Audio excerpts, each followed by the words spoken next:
kwa sababu tu Irene ameshaondoka, ila ametuachia kasha.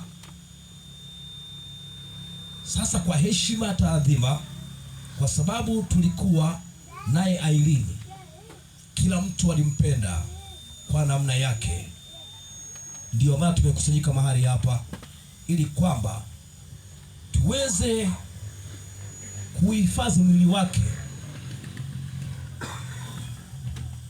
tuhifadhi mwili wake salama salimini na kwa heshima kubwa, kwani tumekuwa naye siku zote, siku nyingi.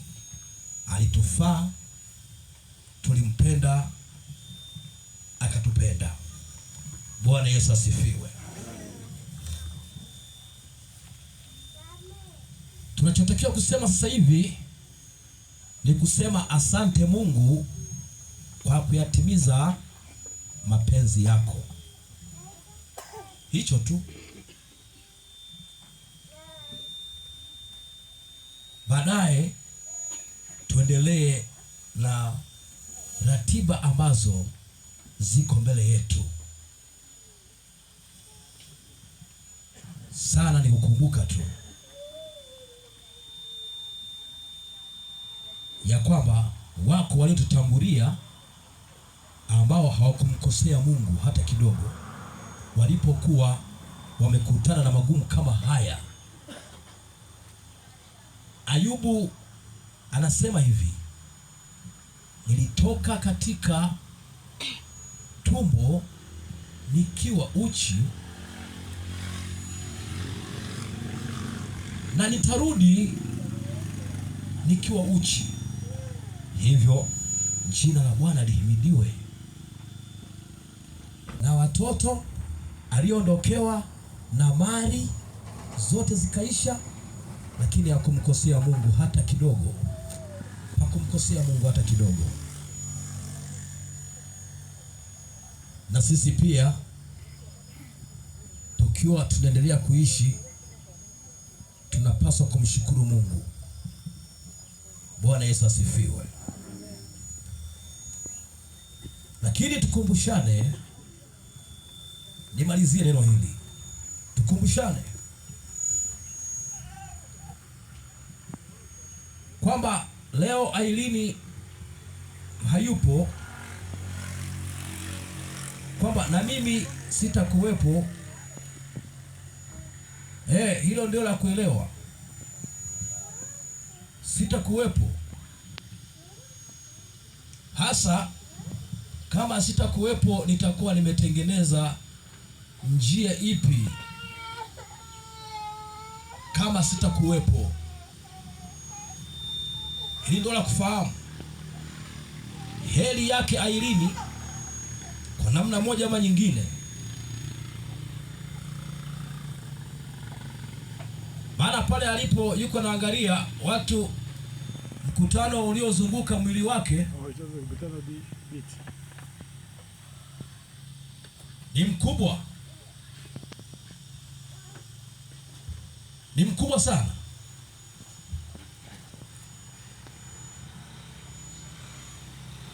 Sasa mimi na wewe tutazungukwa, mwili wangu utazungukwa. Ukweli ni kwamba tunahitaji kutengeneza mazingira ya maisha yetu. Tofauti na hivyo, kuna mambo ambayo huwa Mungu anayafanya kwa mwanadamu.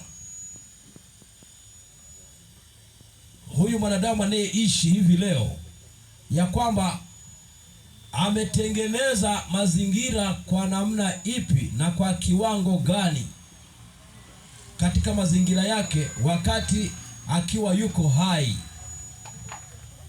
Wapendwa, mimi imani yangu inasema kwamba hakuna ondoleo la dhambi baada ya mtu kufa. Ndivyo imani yangu inavyoniambia, kwa sababu ondoleo la dhambi linatoka baada ya mtu yeye mwenyewe kutambua kwamba hapa nimekosea, halafu akatubu.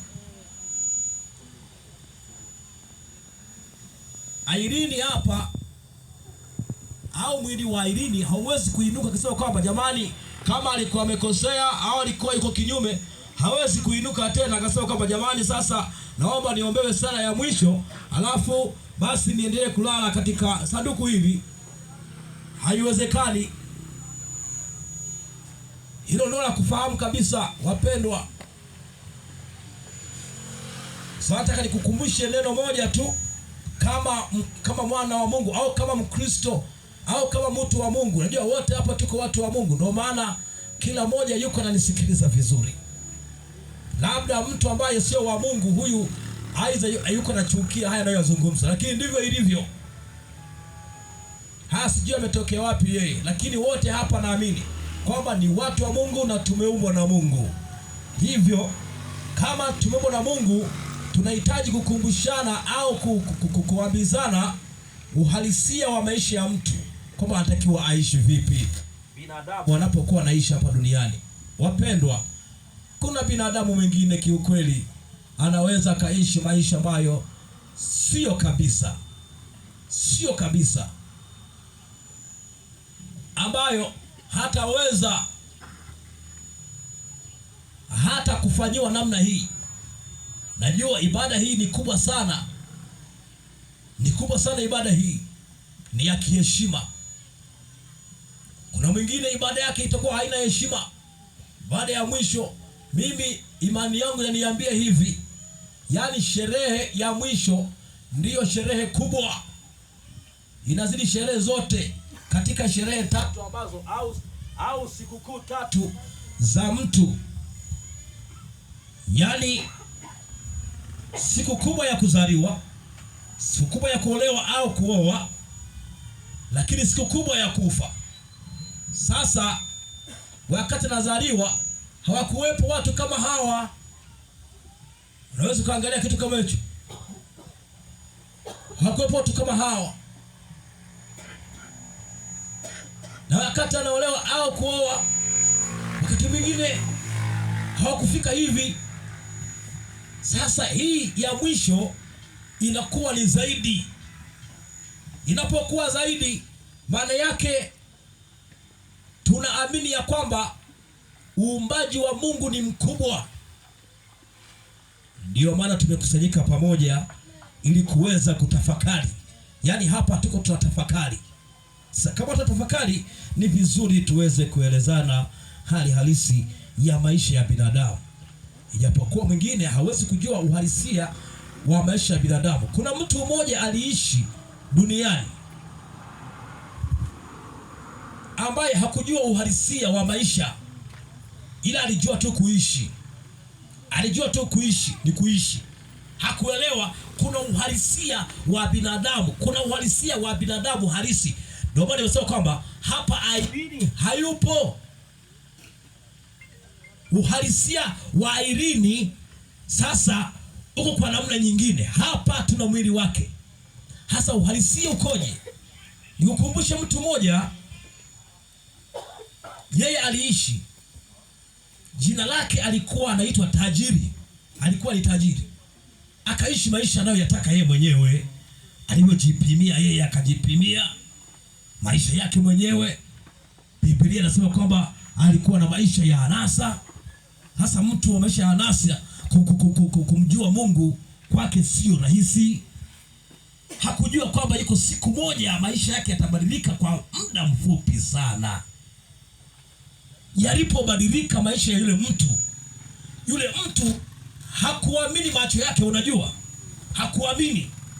Yule tajiri hakuamini kwamba amebadilisha maisha, halafu anajikuta yuko mahali fulani. Anashangaa, anaanza kupata shida, mpaka akaanza kuomba msaada kule alikokwenda. Ila huku duniani ameshakufa na weshamzika, yuko anateseka. Maana Biblia inasema kwamba alipokufa yule tajiri akazikwa.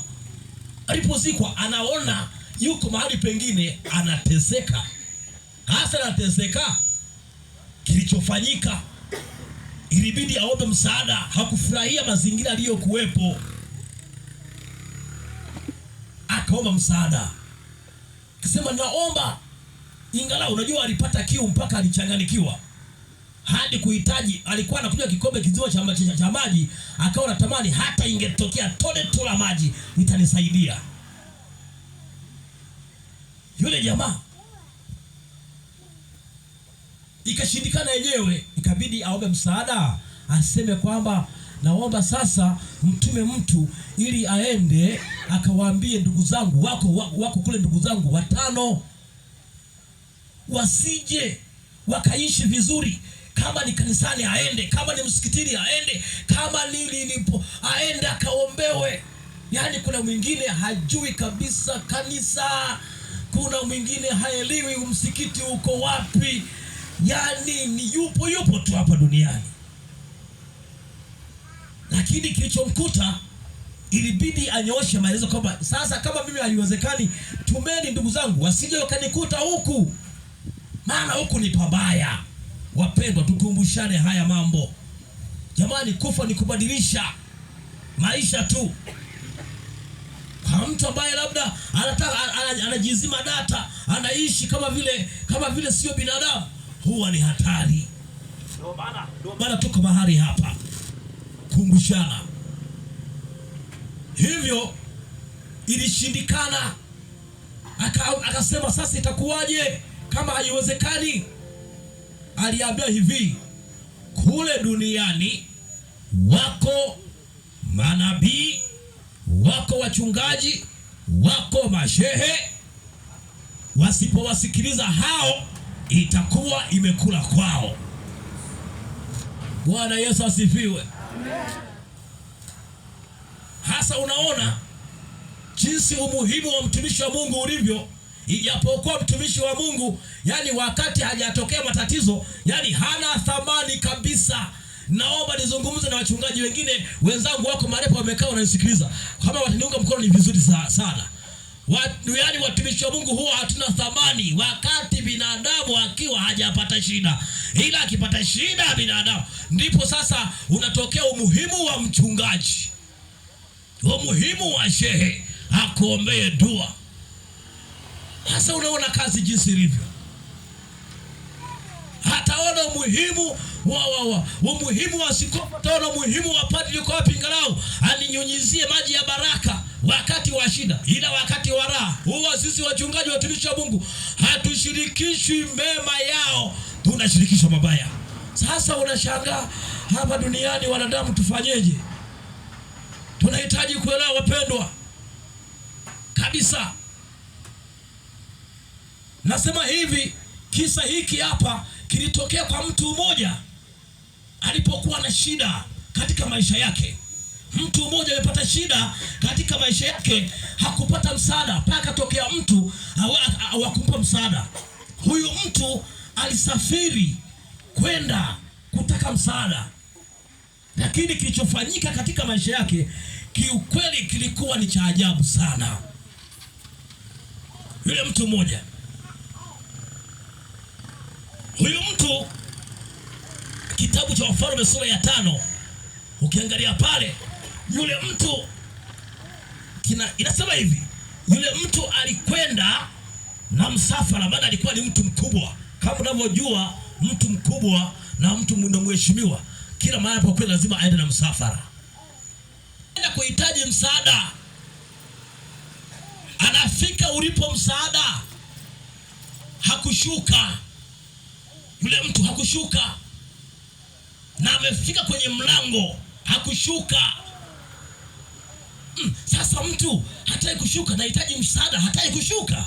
Kwa nini? Kilichofanyika, yule mtu wa Mungu akaagiza naye mtu, akamwambia nenda kamwambie akajichovye mara 7 kule kwenye mto, akaoge. Unajua kuambiwa kuoga wakati ni mheshimiwa amekuja kwenye gari lake ni manukato na kila kitu, alafu anaambia kaoge, alafu kwenye mto. Unajua ilionekana kama vile amedhalilika sana. Alichukia. Biblia imesema kwamba alichukia. Akasema hivi mtu huyu kuniambia kwamba nikaoge hivi, kwetu kule hakuna mito ya kuweza kuoga mpaka nikaoge kwenye mto. Mimi nilijua kwamba atakuja halafu aniguse mahali ambapo mimi naumwa halafu nipate kupona. Haiwezekani. Twende. Wakawasha magari yao wakaondoka. Akaondoka bila hata kupona. Nachotaka kusema ni nini? Kuna watu ambao kiukweli hapa duniani wana misimamo yao, hawapendi kushuka. Hata wana matatizo hawapendi kushuka, wana magumu hawapendi kushuka. Kwa mtazamo tu na kwa muonekano akaona kwamba unajua kuna ile muonekano kwamba huyo ni mtumishi wa Mungu kweli, huyo ni askofu kweli, huyo ni mchungaji kweli. Ni muonekano. Ndivyo ilivyotokea kwa Naamani. Alipofia kwa mtumishi wa Mungu, kwa muonekano alivyopaona pale, hakushuka chini. Kwa nini asishuke chini? Watumishi wa Mungu wapendwa, shukeni kwa watumishi wenu. Shuka kwa shehe akusomee dua. Bwana apewe sifa. Akusomee dua. Shuka kwa padri wako akuombee. Shuka kwa nabii wako akuombee. Shuka kwa mtumishi wako, shuka kwa askofu akuombee. Utapata baraka, utapona. Bwana apewe sifa. Wewe shuka tu ili upate baraka hapa duniani. Shuka jamani, baraka zinatokea kwa mtumishi wa Mungu. Ndio maana hata mtawala, jifunze hata kwa watawala wakuu, akitaka kukalia kiti lazima achukue Biblia au achukue msaafu. Bwana apewe sifa. Msaafu wa Mwenyezi Mungu Subhanahu wa Ta'ala sallallahu alayhi wasallam, tayari anaapa. Bwana Yesu asifiwe. Anaapa ndipo akalie kiti. Haleluya. Anachukua Biblia, anaapa ili akalie kiti, lazima aape. Kwa nini? Kwa msaafu. Msaafu ni neno la Mwenyezi Mungu. Biblia ni neno la Mungu lile. Na neno la Mungu lazima aliamuru mtumishi wa Mungu huyo ambaye anadharauliwa, mtumishi wa Mungu. Hasa unaweza kaona kwamba hata kiongozi mkubwa au mtawala lazima asubmiti kwa mtumishi wa Mungu katika neno la Mungu. Bwana Yesu asifiwe. Haya, lazima tuambizane ukweli, watu wapendwa, kwamba kuhusu Mungu ni muhimu. Kuna mtu mwingine kweli anajizima data kabisa naishi, yani mlango wa kanisa yeye kuutazama, yani ni mwisho wa mwaka na mwanzo wa mwaka. Hiyo kweli ndio maisha yake. Sasa mwisho wa mwaka, katikati ya mwaka alikuwa anaenda kusali wapi? Hapa julikani. Lakini akitokea matatizo, ndipo sasa tunajua kwamba ni wapi sasa kwa mtumishi wa Mungu, ni wapi kwa shehe kaniombea dua. Shehe kama yuko hapa atapigwa faini, apigwe faini, ndiye apewe dua kabisa. Bwana Yesu asifiwe. Kabisa. Mambo mengine haya wapendwa, sisi ni wanadamu hapa duniani, tunapita. Ila unapopita unapitaje? Mwingine anapita vibaya hapa duniani. Tuambizane ukweli. Anapopita napita vibaya. Huyo anapitaje hapa duniani? Mbona haeleweki? Mbona mambo yake hayajulikani?